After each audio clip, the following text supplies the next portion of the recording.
And good morning. It is 25 minutes after 8 o'clock, and joining us in studio is Amy McVeigh-Tejas with the Historical Society for Southeast New Mexico. And joining us on the phone is a member of the Hondo Lions Little League World Series Championship baseball team, Tommy Jordan Jr. on the phone with us. Good morning, sir. How are you doing today? Fine, thank you. How are you? Good. If I get the words out right, we'll figure this one out. But he almost got it right, didn't he, Tommy? Almost. We'll give him a little credit. Yeah.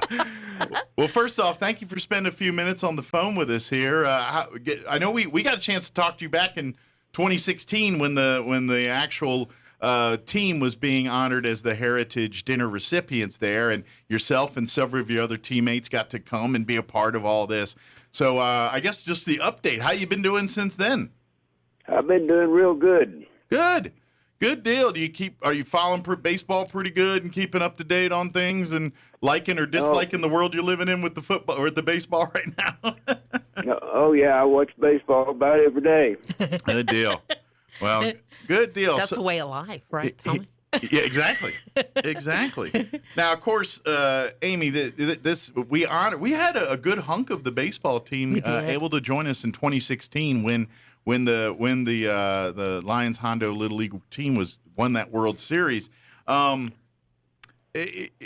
You kind of, this was like, for you, it's personal, like that whole world with the family, and because you've grown up here, and so you kind of were raised with the families and things like this. So I imagine your memories of some of the talks of the baseball team and things are probably on par, but even a little different than what Tommy, who actually went through it and experienced it, you know? The joke with my family is I was born on the softball field. We lived a couple of blocks away, and I think I was, just days old and at the ball field. But dreams do come true, and I have a high regard, and I'm so thankful that we had that wonderful opportunity. I think we had 7 there, and then again, they showed up to be part of our kids and the float at that time for the parade. I can't thank Tommy enough for embracing, there's special times like this, and then Tommy has stayed in touch, and I'm thankful to consider him a friend, and many of them. And Tommy's a great friend. And also, a fun fact, Mike, Tommy was one of the first ones to buy a dinner box for this. Oh. So come on, everybody. They need to step up. Game's on, because Tommy is still just like that. He's supporting real quick. Awesome. That's great to hear. Well, we do appreciate that. So, do you remain active in any kind of baseball? Do you hang out at any practices or anything when they get out there? Get a chance to go out and watch them, or is it strictly just home watching on TV now? No, I just mostly watch it on TV now. My grandson, he played for Roswell High a few years ago, and I went to all the games. But mainly now, I watch it on TV, and in fact, I plan on watching some games in the Little League World Series that starts today. Yeah. I'm so glad you're on the radio with us today when all this is starting. Well, that's so awesome. And I know from when we got to share your story back in 2016 here with us on the radio, for folks that don't realize, when you look at the Little League World Series and what it is today, and the pageantry and the corporateness and everything, when these young men, when they were competing for this World Series, it was a lot different. You guys, it wasn't like you guys had, coach buses and everything showing up. You guys had to raise money to get your own equipment. I mean, this was a labor of love for you guys. It wasn't like today where you just play a little baseball. Next thing you know, if you're good, they show up,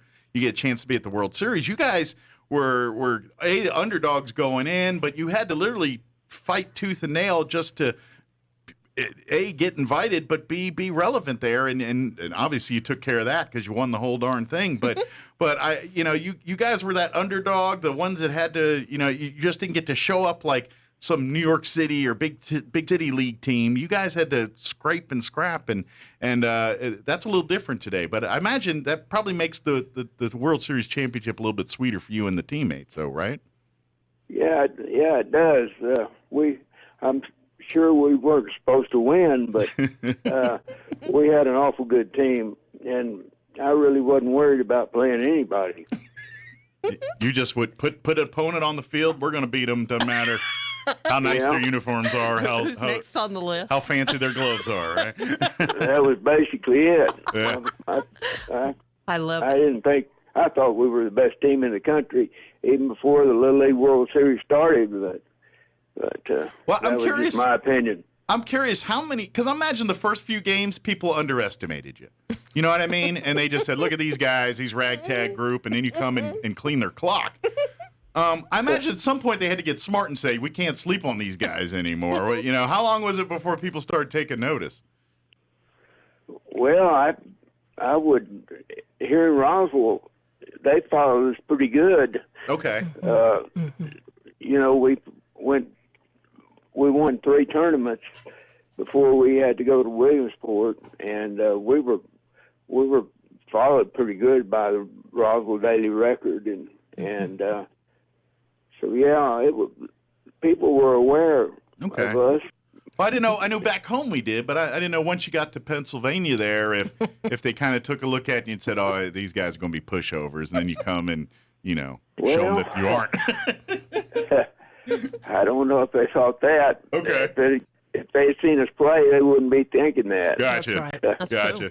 Yeah, That's the action. and let's face it, every single team that gets invited to the World Series, there's a reason they got invited to the World Series. So there's got to be that modicum of respect by default. At least if you know what you're doing. If you're not, I mean, if you don't, then you probably shouldn't be coaching baseball. But that's another story. So.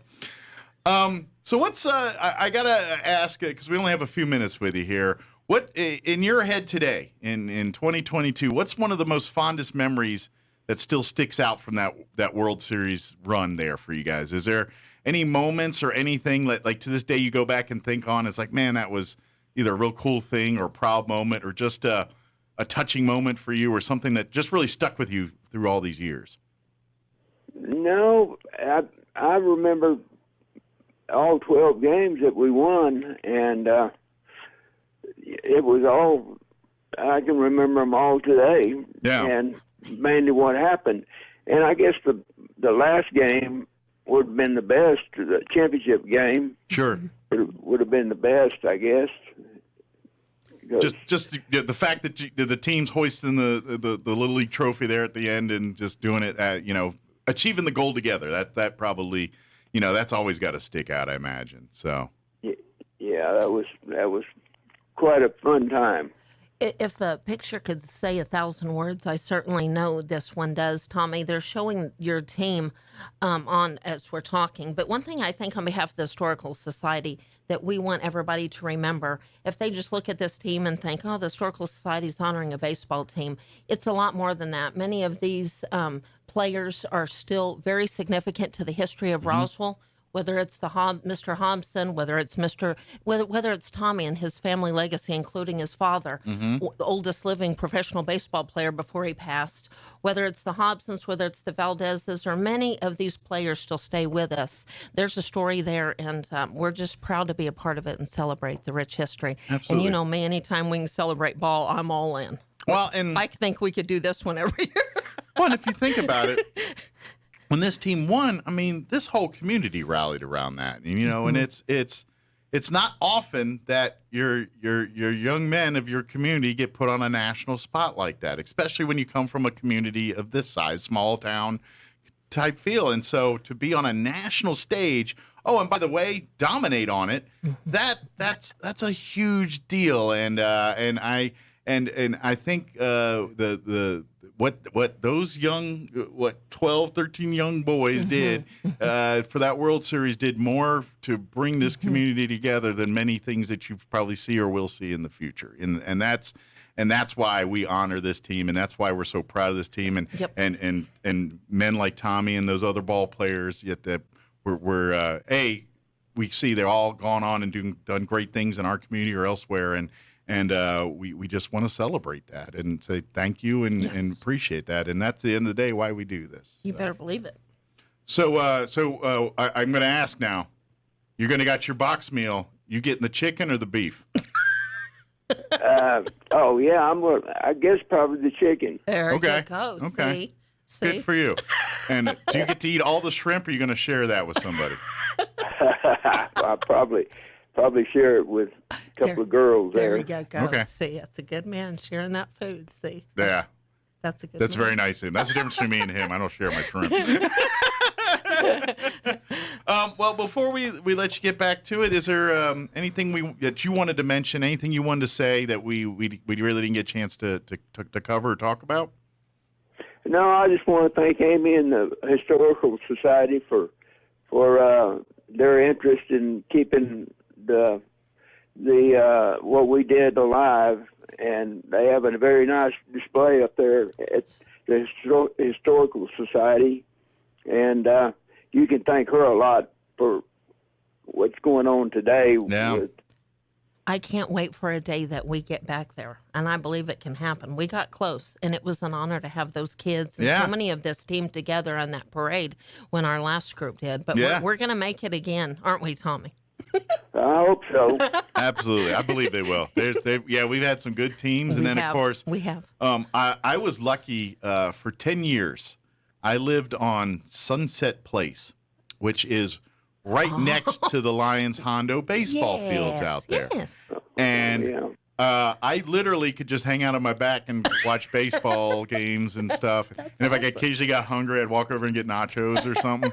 But on occasion, my dog would get a baseball. Hey, there was a couple kids that had a bat on them, and they plunked a few in my yard, and the dog got to him before I did. Sorry. One of those Tommy Jordans or Harold Hobsons or Jimmy Valdez or all these other. Those baseballs got destroyed. Sorry about that. The dog got them first.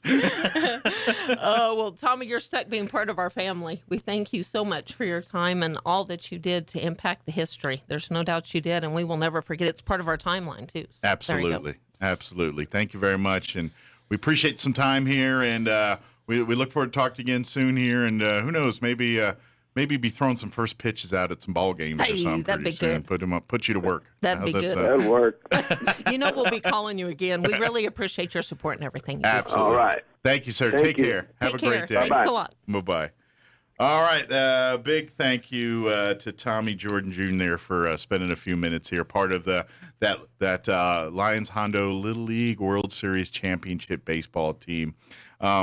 If you're just learning about this team, you're like new to the area, call the Historical Society. We got some great information on a lot of stuff. You want to do a little research and dig and learn about that baseball team. Harold Hobson's mother, she made a full scrapbook, and we were honored to make a copy of it, to have it. She pretty much logged everything. Nice. So if you ever want to hear that story, you can make an appointment in that archive facility and go through and look at our copy of that and really kind of take, and especially right now, now's the time. They're doing that, and our guys were doing That's probably about as firsthand account of that game as you're going to get ever in existence. I mean, those things are priceless. Yeah. So. And if you ever want to meet, or there's power in young kids meeting some of these little leaguers, champions. I know Tommy's around. I know Jimmy's around. Harold moved away, but there's some other ball players that are a phone call away that are still here in heart. There in Williamsport, is there like a Little League World Series museum or Hall of Fame or something out there? There are tributes, if you will. I would love to go out there and see if they've got anything for the Lions Hondo